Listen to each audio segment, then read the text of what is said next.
Olá pessoal, tudo bem com vocês? Eu de novo aqui, Prof. Paloma, e hoje a gente vai falar sobre quantidade de movimento. Então a gente saiu um pouquinho dessas leis de Newton e a gente vai trabalhar com quantidade de movimento. Isso não quer dizer que a gente não vai retomar aquele conteúdo e fazer mais exercícios de fixação e responder a dúvida de vocês. Então a gente vai começar com uma pergunta. É mais fácil parar um caminhão se movendo a 40 km por hora num referencial fixo na estrada ou uma bola de futebol com a mesma velocidade? Se vocês tivessem que escolher um dos dois, qual vocês escolheriam? 40 km por hora, ambos com a mesma velocidade. Então a gente tem que destacar aqui o quê? Que a variação da velocidade é a mesma.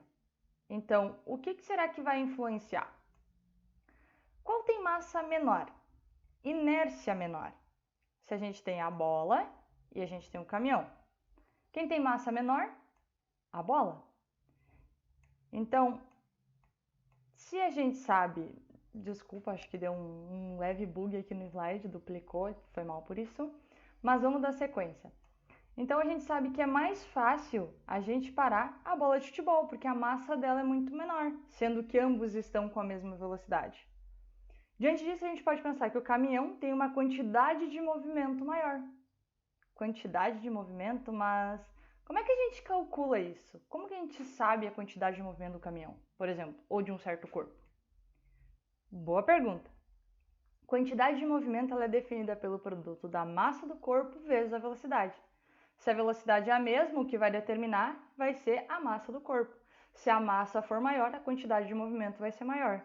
Se a massa for menor, a quantidade de movimento vai ser menor, ambos com a mesma velocidade. Da mesma forma que, se a massa do corpo for a mesma e eu tiver uma velocidade muito grande, a quantidade de movimento vai ser muito grande. Se eu tiver a mesma massa e a velocidade muito pequena, a quantidade de movimento vai ser muito pequena. Então, é assim que a gente determina a quantidade de movimento de um corpo. Por isso que, do caminhão e da bola, se ambos estavam com a mesma velocidade, o que determinaria seria qual tivesse maior inércia, mais massa. Anota isso aqui que é muito importante, tá bom? Então, olha só, o que a gente acabou de falar?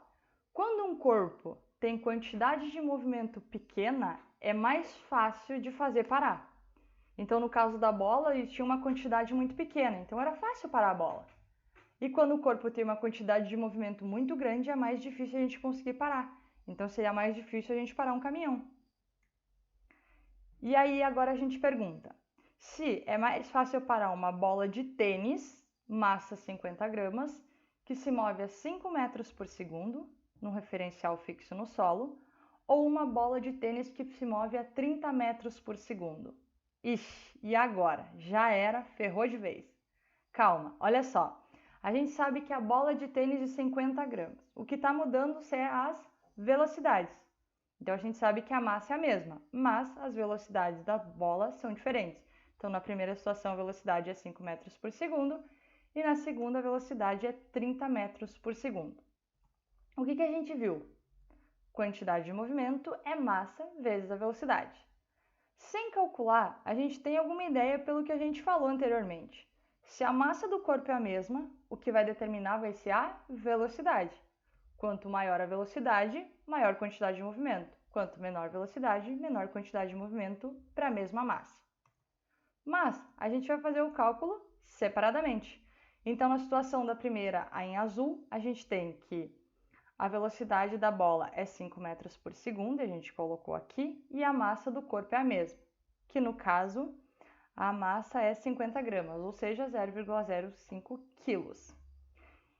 Multiplicando, a gente tem que a quantidade de movimento do primeiro é 0,25 e a quantidade de movimento do segundo é 1,50. Ou seja, o que era previsível, conforme aumenta a velocidade, maior é a quantidade de movimento do corpo. Tranquilo? Ficou mais fácil com o exemplo? Então, é mais fácil parar a primeira bola, tem uma quantidade de movimento menor. Anota aí. Vamos lembrar o seguinte, então.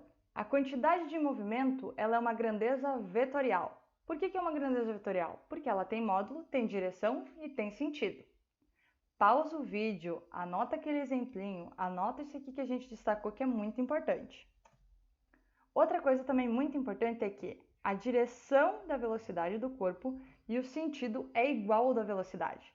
Lembra quando a gente tinha a força igual a massa vezes aceleração e a força tinha a mesma direção da aceleração? É exatamente isso aqui agora. Quantidade de movimento vai ter a mesma direção da velocidade. Ambas são grandezas vetoriais. Tem módulo, tem direção e tem sentido. Vamos para o exemplo 1. Um Fusca tem massa 1.500 kg.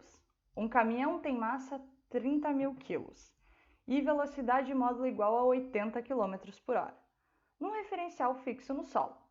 Calcule o módulo da velocidade que deveria ter o Fusca para que uma quantidade de movimento seja igual ao do caminhão. Meu Deus do céu, confuso demais. Calma, olha só. Destacando pontos importantes.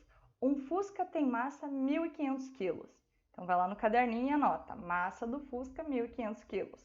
Caminhão tem massa 30.000 kg. Vai lá e anota. Massa do caminhão 30.000 kg. Essa velocidade que ele fala é o quê? A velocidade do caminhão, 80 km por hora. E o que ele quer saber? Ele quer saber a velocidade do Fusca para que ambos tenham a mesma quantidade de movimento. Ter a mesma quantidade de movimento vai ser muito importante na hora da gente montar a equação. Por quê, prof? Olha só, a gente tem os dados do problema e a gente tem que utilizar a quantidade de movimento. Então, o que acontece? Ele quer a quantidade do Fusca, quantidade de movimento do Fusca, seja igual à quantidade de movimento do caminhão. O que a gente sabe que é quantidade de movimento? Massa vezes velocidade. Então, a gente coloca aqui no lado esquerdo da equação massa do Fusca vezes a velocidade do Fusca igual do lado direito da equação massa do caminhão vezes a velocidade do caminhão. Aí, a gente quer saber a velocidade do Fusca para que essa igualdade corresponda. Então, a gente coloca aqui no lado esquerdo velocidade do Fusca e passa a massa do Fusca dividindo isso aqui. Então, substituindo os valores, a gente vai chegar então em 1.600 km por hora vai ser a velocidade do Fusca para que ambos tenham a mesma quantidade de movimento, visto que ambos têm massas distintas. Tranquilo? Pessoal, obrigado pela atenção. Qualquer dúvida, coloca aqui nos comentários. Abraço!